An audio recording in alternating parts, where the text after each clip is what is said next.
भगवान विष्णु जी और माता लक्ष्मी जी। एक बार भगवान विष्णु जी शेषनाग पर बैठे बैठे बोर हो गए और उन्होंने धरती पर घूमने का विचार मन में किया। वैसे भी कई साल बीत गए थे धरती पर आए और वह अपनी यात्रा की तैयारी में लग गए। स्वामी को तैयार होता देखकर लक्ष्मी माँ ने पूछा, आज सुबह सुबह कहाँ जाने की तैयारी हो रही है? विष्णु जी ने कहा, है लक्ष्मी, मैं धरती लोक पर घूमने जा रहा हूँ।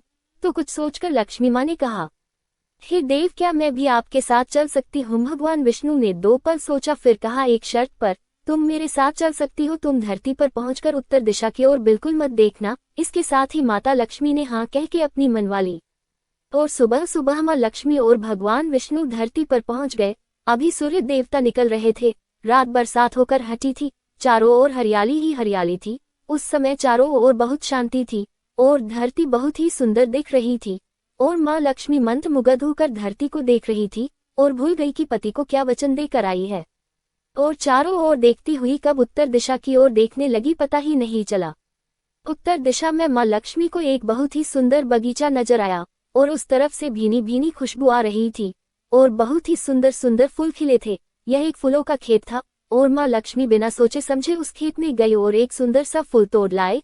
लेकिन ये क्या, जब माँ लक्ष्मी भगवान विष्णु के पास वापस आई तो भगवान विष्णु की आंखों में आंसू थे और भगवान विष्णु ने माँ लक्ष्मी को कहा कि कभी भी किसी से बिना पूछे उसका कुछ भी नहीं लेना चाहिए और साथ ही अपना वचन भी याद दिलाया। माँ लक्ष्मी को अपनी भूल का पता चला तो उन्होंने भगवान विष्णु से इस भूल की माफी मांगी। तो भगवान विष्णु ने कहा कि जो तुमने जो भूल की है उसकी सजा तो तुम्हें जरूर मिलेगी। जिस माली के खेत से तुम नए बिना पूछे फूल तोड़ा है, यह एक प्रकार की चोरी है। इसलिए अब तुम 3 साल तक माली के घर नौकर बनकर रह। उसके बाद मैं तुम्हें बैकुंठ में वापस बुलाऊंगा। माँ लक्ष्मी ने चुपचाप सर झुकाकर हाँ कर दी। आजकल की लक्ष्मी थोड़े थी और माँ लक्ष्मी एक गरीब औरत का रूप धारण करके उस खेत के मालिक के घर गई। घर क्या एक झोपड़ा था और मालिक का नाम माधव था। माधव की बीबी, 2 बेटे और 3 बेटियां थी। सभी उस छोटे से खेत में काम करके किसी तरह से गुजारा करते थे। माँ लक्ष्मी जब एक साधारण और गरीब औरत बनकर जब माधव के झोपड़े पर गई तो माधव ने पूछा, बहन तुम कौन हो और इस समय तुम्हें क्या चाहिए? तब माँ लक्ष्मी ने कहा, मैं एक गरीब औरत हूँ, मेरी देखभाल करने वाला कोई नहीं। मैंने कई दिनों से खाना भी नहीं खाया। मुझे कोई भी काम दे, साथ में मैं तुम्हारे घर का काम भी कर दिया करूँगी। बस मुझे अपने घर में एक कोने में आसरा दे दो। माधव बहुत ही अच्छे दिल का मालिक था। उसे दया आ गई, लेकिन उसने कहा, बहन मैं तो बहुत ही गरीब हूँ। मेरी कमाई से मेरे घर का खर्च मुश्किल से चलता है। लेकिन अगर मेरी 3 की जगह 4 बेटियां होती तो भी मैंने गुजारा करना था।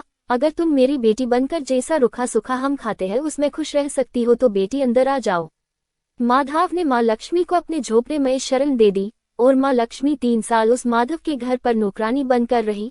जिस दिन माँ लक्ष्मी माधव के घर आई थी उससे दूसरे दिन ही माधव को इतनी आमदनी हुई फूलों से कि शाम को एक गाय खरीद ली। फिर धीरे धीरे माधव ने काफी जमीन खरीद ली और सबने अच्छे अच्छे कपड़े भी बनवा लिए और फिर एक बड़ा पक्का घर भी बनवा लिया। बेटियों और बीबी ने गहने भी बनवा लिए और अब मकान भी बहुत बड़ा बनवा लिया था। माधव हमेशा सोचता था कि मुझे ये सब इस महिला के आने के बाद मिला है। इस बेटी के रूप में मेरी किस्मत आ गई है मेरी। और अब 2-5 साल बीत गए थे, लेकिन माँ लक्ष्मी अब भी घर में और खेत में काम करती थी। एक दिन माधव जब अपने खेतों से काम खत्म करके घर आया तो उसने अपने घर के सामने द्वार पर एक देवी स्वरूप गहनों से लदी एक औरत को देखा। ध्यान से देखकर पहचान गया, अरे ये तो मेरी मुंह बोली चौथी बेटी यानी वही औरत है, और पहचान गया कि यह तो माँ लक्ष्मी है। अब तक माधव का पूरा परिवार बाहर आ गया था और सब हैरान होकर माँ लक्ष्मी को देख रहे थे।